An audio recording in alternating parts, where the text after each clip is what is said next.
Hi there, it's Russell here from East Gosford Physiotherapy Centre.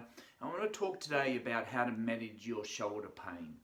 Most shoulder pain we see, particularly if it's come on for no particular reason, that means no injury, is because the ball of the ball and socket joint is impinging into this little ridge above your shoulder, which is part of your shoulder blade or your scapula.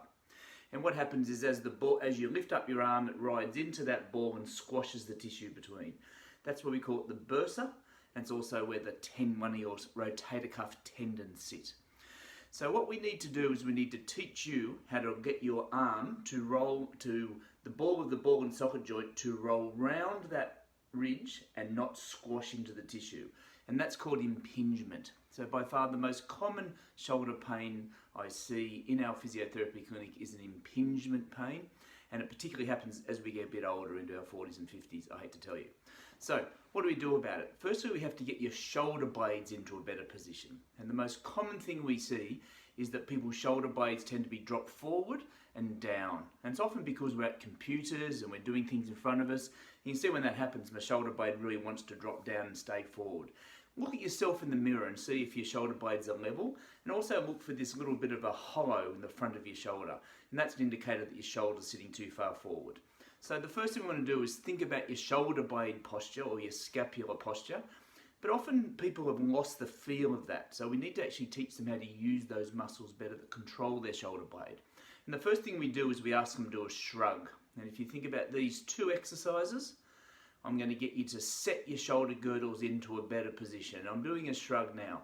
So I'm trying to push it up as far as I can. I'm doing very, very gentle up, just to feel it, breathing as I do it, and then lowering it down. Now, if I drop back down to where I started from, I'm defeating the purpose. So what I want to do is just draw it up, hold it where it is, and bring it down slowly. And that's called a shrug. You're just bringing your shoulders towards your ears. Do about 10 or so, and just get your shoulder blade sitting in a more comfortable position.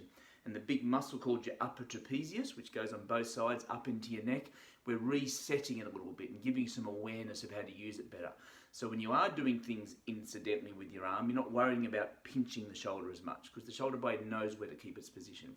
The other one which is important to do, because often we're forward like this, is what we call retraction, or you just bring your shoulder blades behind you.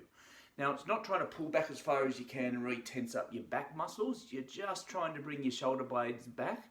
You're also not trying to bring your arms back as far as you can. So your shoulder blades come back a little bit, but your arms still hang beside you. It's a really controlled, subtle movement, which then helps to set your shoulder blades back evenly on your spinal cord, next to your spinal cord, and relaxes on your back. So your shoulder girdles hang off your body. What that does, it gives us that setup of the shoulder blade. So then when we do lift our arm, and this can be the third exercise, it should be totally pain-free. And if it is painful as you're doing it, stop, reset your shoulder girdle and do the movement again, because it means you are impinging if you're lifting up your arm. Now as we age, we lose some of this range, so you may not get it to right back past your ear, but you should be able to get it to at least about 160 degrees and then bring it back down again. And when I'm doing that, I'm keeping my thumb pointing towards the sky, so I'm using that movement to guide me in the right position, and that allows the ball to roll round that ridge and come up and not pinch into the bursa. If you do pinch into the bursa, you'll get pain, particularly if you've got an irritated shoulder and some bursitis. And remember, we've talked about bursitis in a previous video, so please go back and look at that video and learn more about shoulder bursitis. This is the solution to managing shoulder bursitis and managing ongoing shoulder pain. Very basic to start with, and our next video will go on more advanced exercises for the rotator cuff muscle group and how to then load the shoulder more effectively so you can cope with lifting up heavier things. This is just to get you in the right position your shoulders better and start getting you to move. Thanks very much.